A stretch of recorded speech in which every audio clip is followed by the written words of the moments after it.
Yo, I feel like something that's undervalued and not talked about enough is Bleach Rebirth of Souls training mode. We went over it a bit for testing combos, but I want to break it down way further in depth for y'all, explaining how to use it to its best and how to lab the game for yourselves. Labbing refers to the training room, practicing and breaking down how moves, patterns, and gameplay works. So this video will help you understand the game, matchups, how to effectively practice PvP interactions, even how most guides are made and analyzed, so you can form deep thoughts, strategies, and other effective concepts of your own. First off, key note for gauges though, reishi can be nice to be adjusted to practice and optimize combo situations to maximize the damage to soul break them, which maximizes Konpaku you destroy. But you'll also notice that the lower their HP is, the more the hit scales. Here at 100% HP, Chad's flash combo deals 2.8k damage, but when Kisuke is at like half health, it deals 2.4k, lowering with their health, so keep that in mind. Speaking of damage scaling, note that in Awakening, most characters deal more damage obviously, while others get defensive buffs it seems, but while you lab awaken combos, be careful of your fighting spirit gauge filling up. Every time you reset, the gauge doesn't reset and stays filling up, making you reach sublimation and then spirit drive when it fills up again. Spirit drives gives even crazier buffs and you can't reset this, so be careful if you're practicing combos for too long in training mode, since you might do these super damaging ones in spirit drive mode by accident. When the opponent reaches it too, they get defensive stat boost, so your combos do less damage. This situation will only occur very late in actual matches, sometimes neither party reaching spirit drive before the match ends. That's why it's worth noting. The only way to reset these gauges is turn awaken to normal, reset, then back to awakening, reset. It's weird, I hope they fix it so the fighting spirit gauge works better next time when awakened when you try to actually reset the stage properly.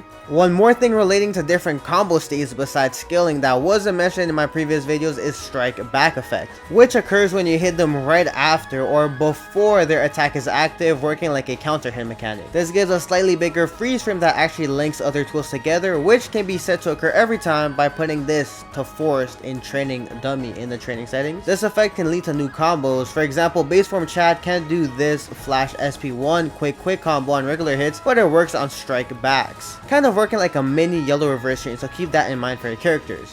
Besides that, setting guard gauge to normal and have them always guard can help see how much stun your moves do on block, and you can work on strings for weaker guards to guard break them, which actually gives following hits strike back properties. Everything else like spiritual power, reverse gauge, etc. was recommended to be turned to normal to lab out situations, since people tend to abuse these in the lab for longer faker situations, which we went over in my previous videos. Before we move on though, I want to go over some display things. Obviously you see damage amount, combo count, etc., but this frame data part is weird to me. Usually games show the startup, recovery, and plus frames of moves to indicate who has the advantage, but this first number tells you how long a button is held for, so it can go in the hundreds or one of any normal that's quickly tapped and let go of. And the second number is always at 20 when nothing is followed up. It does get a really small number for every normal cancel that you cancel into, even if they don't combo into each other. So there's honestly no point of their frame data system besides maybe how long you want to hold a grab for at different distances, I guess. So don't pay too much mind besides being able to see the inputs that are being pressed. I hope this also gets updated in the future. Now, what can we lab besides different combo routes and links? First thing I want to go over is how to actually land hits, and that's by playing neutral, where neither party has the advantage outside of their ranges, trying to get in range with movement and footsies so your normals can land. Once you enter their range, then they can poke you with different tools. So how do we improve and work our neutral?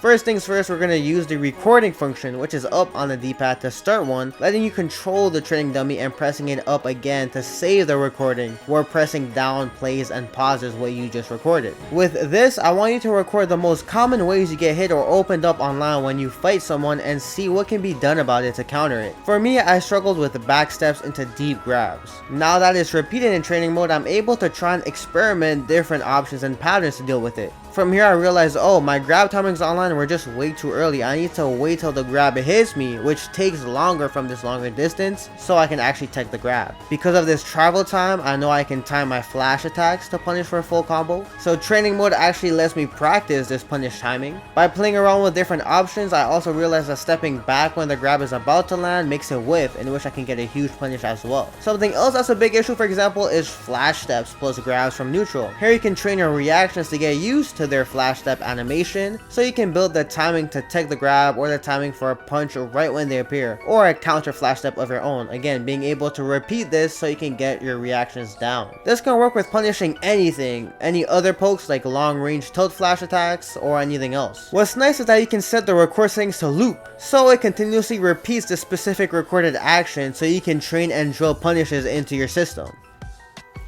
And there are 3 slots, so changing it to slot 2 and then recording lets you record something else for slot 2, and you'll be able to shuffle and set the frequencies of all these 3 slots. So if we use our flash step example, you can make slot 1 do flash step grab, slot 2 is flash step quick attack, slot 3 is flash step block. And here you can train to react to all 3 of these common options so you can visually confirm if there's a grab or something to counter or take your turn. Adding multiple slots that are unpredictable is how you further enhance your fighting instincts and punishes. Before you saw it coming, but now you have to further react to see, oh, which punish should I go for, or how should I react, which further enhances your training. Another great neutral drill example is having them perform 3 different pokes, like a step quick, a regular flash, or a tilt flash, or SP, all of which having different answers and punish windows for you to react to. You want to set all these pokes up in the same way, so after a step or movement pattern, so you can't predict what will come out. You'll just have to react in the right way for the right option at the last second. You'll know if you got a true punish when the strike back pops up. You can also set them to always guard for more reassurance on your punishes. This is where you can practice your sidestep mastery, learning which types of long range pokes can be sidestepped, backstepped, or step with forward advancements, which really starts to show just how good this game's movement can be, especially when dealing with whiff punishes, knowing what and when to sidestep. That is setting them to repeat attacks. In actual games, if they stand still, you can experiment with dashing into their ranges, stepping out, or stopping right before their pokes will hit and punishing their whiffs. This is what Footsies are, manipulating your ranges with your movement to make them think you're within reach of their normals or in a punishable state, but when they try to hit you, you're actually outside, in which you can whiff punish them or working your way to get your own pokes and turn going. From here, you can practice sidestepping these pokes at the perfect frame to get those step strike back counters, or seeing just how far at the tip of their ranges you can be for your own flash to land for big boy damage. Repeated attacks only use quick attacks though, it's the easiest to set up, but you can use the recording feature on loop to practice against larger pokes like flashes or other character specific things that you want to focus on. Or pair with movement once again on their side to make it more game-like and more specific to your actual matches. Next thing I want to focus on is counterattacks, which mostly occurs after landing hits. After combos, you can set them to mash and attack under damaged action 1 to see if you can get some Oki going. Oki is continuing pressure after a combo is finished. This is how I figured out Toshiro with higher ice levels can use his signature after auto combo to continue pressure. This is why ending his combos before Kikon is better for him compared to others. It's less damage but better Oki, preventing them from mashing and getting your turn going once again. Then you can set up to 3 different actions that play at random, so I can practice dealing if they wake up and mash, wake up and block, wake up and grab, or other character specific options. Randomizing all 3 and combining it so that you can react appropriately when the time comes to continue your pressure. This is an example of good Oki, but this can help lab out early combo resets or even after SPs for some characters. Basically any character specific situation you can think of. Experimenting how to steal more turns and keep pressure on hit. Just giving you some ideas.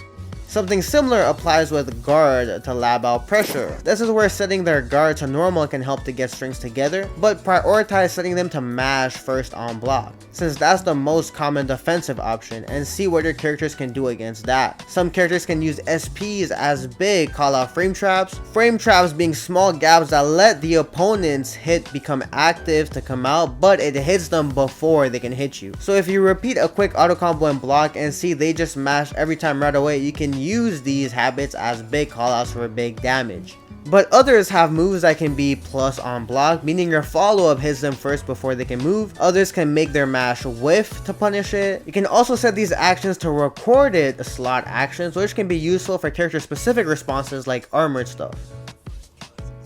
Or practice shifting from offense to defense by making their action slot 1, 2, 3 and using the pressure slots from earlier so you can work on your own defense when you transition from blocking after your turn is over. And again, you can set different actions to repeat at random, whether it's between mash, block, other tools, grabs, and everything, just for you to experiment and figure out. Something else to note is counterattacks to lab out grabs and round starts. setting their breaker parry to on, which actually texts the grab. Then under actions, you can set them to attack or block. Then lab out which of your moves can hit them instantly after tech grabs to continue your turn. Using Chad for example, his quick or flash won't reach them in time, and his tilt slash is way too slow to be effective after tech grabs, but his armored SP can be a good option to power through them if they try to match with quick attack for big damage. This grab scenario is still something more advanced that most people haven't mastered yet, so try to stay ahead by being in the lab. Similarly, you can lab out round starts with the actions under reset position. Then you can truly test what some of your strongest options are at the start of the game, right when the round starts. Or lab out how to properly counter other round start situations that you struggle with. Pro tip though, right when the match begins, backdash tends to be your safest option. Now the only bad things about these counterattacks is that we can't really adjust timings on these or recordings. In most actual games we're not robots, so our button doesn't come out right away, and some people actually press at different timings, whether it's due to lag or delayed on purpose to serve as option selects.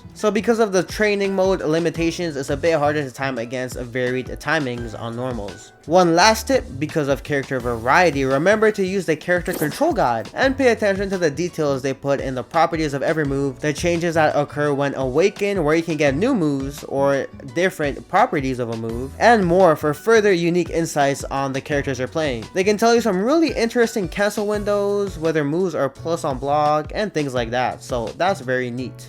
And that about concludes this video. That's how you can maximize training mode in Bleach RoS in order to improve your skills, experiment with different characters, learn the matchups, address your weaknesses in PvP to become a better player, and essentially break the game down and the characters so you don't need other people's guides in order to be self-sufficient and think of the game in a different way, deepening your perspectives. Hope y'all enjoyed this video, man. I'll see y'all next time. Peace.